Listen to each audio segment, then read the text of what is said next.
This is the first of 3 lectures on electric circuits. This lecture will cover electric current, resistance and Ohm's law, energy and power in electric circuits. Electric current is the flow of electric charge from one place to another. The definition of electric current, I, is that it is the change in charge, delta Q, over the change in time, T. The SI unit of current is the coulomb per second, commonly called the ampere. A closed path through which charge can flow, returning to its starting point, is called an electric circuit.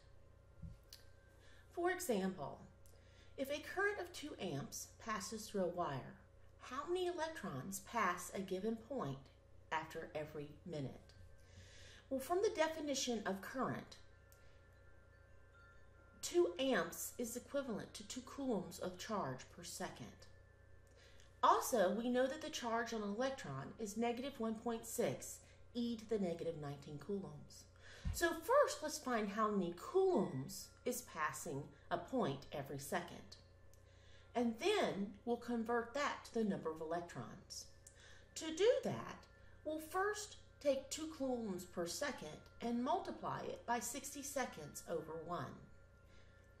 Then that'll cancel out the seconds, and we'll convert the coulombs that we get to numbers of electrons by multiplying it by the ratio of 1 electron per 1.6 e to the negative 19 coulombs. When we divide 2 times 60 divided by the charge of an electron, we get a total of 7.5 times 10 to the 20 electrons. A battery uses chemical reactions to produce a potential difference between its terminals. It causes current to flow through the flashlight bulb, similar to the way a person lifting the water causes the water to flow through a paddle wheel. Remember, the potential difference is the voltage between the terminals.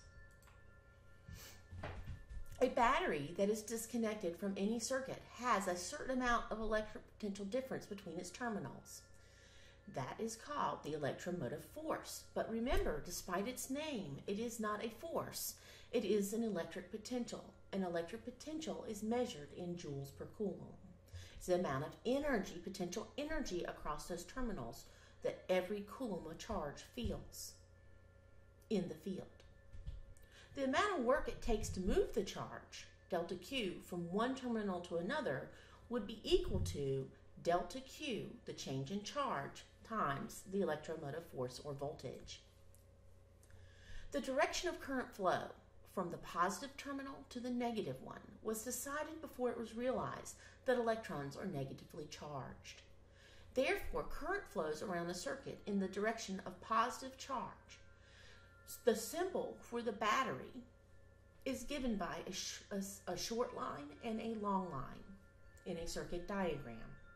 The short line indicates the negative terminal, and the long line indicates the positive terminal. The current will flow through the wires from positive towards negative. So starting at the positive terminal, up through the wires, through the light bulb, and back to the negative terminal. But remember, the real electrons are really flowing in the opposite direction. Finally, the actual motion of electrons along a wire is quite slow. The electrons spend most of their time bouncing around randomly into the atoms and have no or very small velocity component opposite to the direction of the current. The electric signal is what propagates much more quickly. Under normal circumstances, wires present some resistance to the motion of electrons. Ohm's law relates voltage to current. Voltage is equal to the current times resistance, or V equals I times R for resistance. The SI unit of voltage is the volt, which we learned previously is a joule per coulomb. Be careful.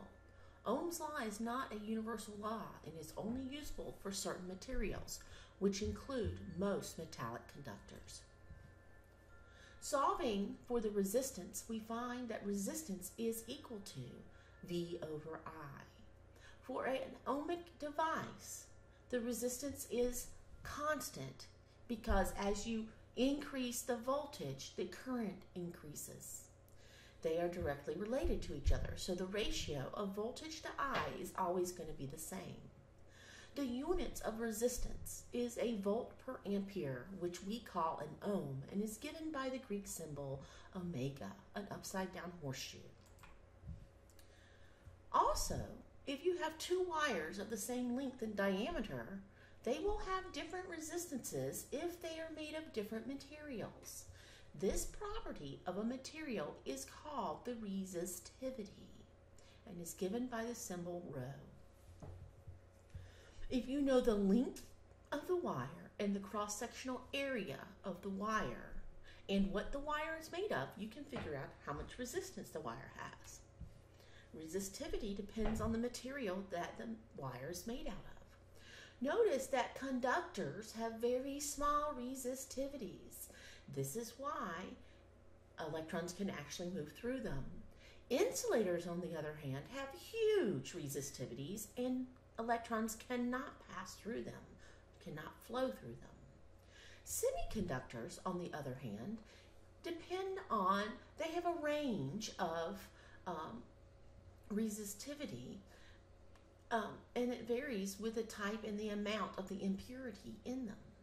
So you take something that usually isn't a conductor and you put a little bit of silicon in it, and all of a sudden it can conduct electricity depending on how much silicon or germanium is in it. In general, the resistance of materials goes up as temperature goes up due to the thermal effect of causing the atoms to move around more.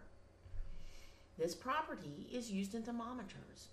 Resistivity decreases as the temperature decreases, but there are a certain class of materials called superconductors in which the resistivity drops suddenly to zero at a particular temperature, and that is called the critical temperature.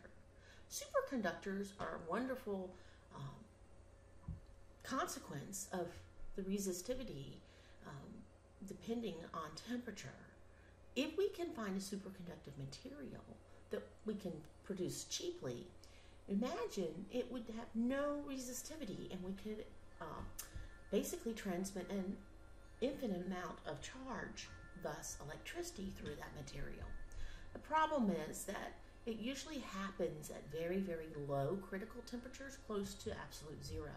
And so it takes a lot of energy to get something down to that temperature, and it's not cost effective.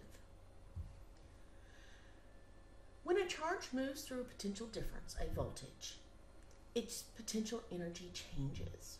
From our last few lectures, we learned that the potential energy is equal to the change in charge times that potential difference voltage, V.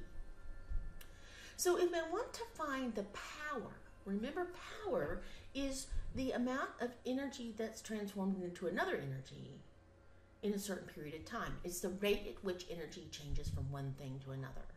Or, in this case, the change of potential energy divided by the time that it takes it to change its potential energy. So we substitute in our formula for delta U, delta Q, all over, times V, all over time.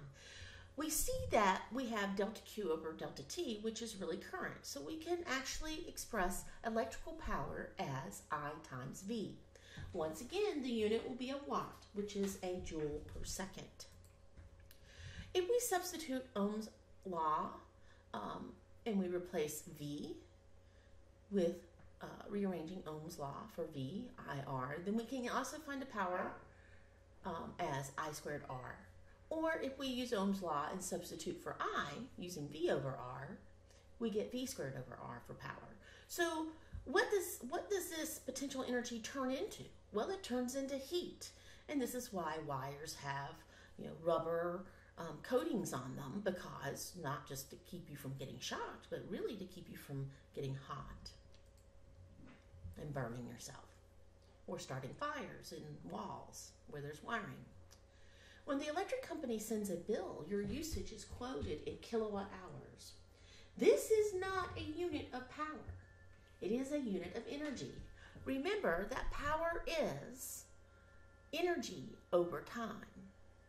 So that would be watts or kilowatts over large periods of time, hours. But this is not a kilowatt divided by an hour. This is a kilowatt times an hour. And so if you rearrange the power equation,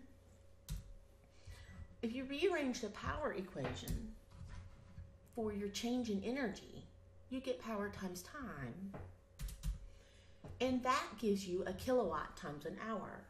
If you convert kilowatt hours to joules, you'll find that a kilowatt hour is equivalent to 3.6 million joules, which we use a lot of energy. So that's why we're measuring our energy in such a large unit, because we use so much during the day in our houses.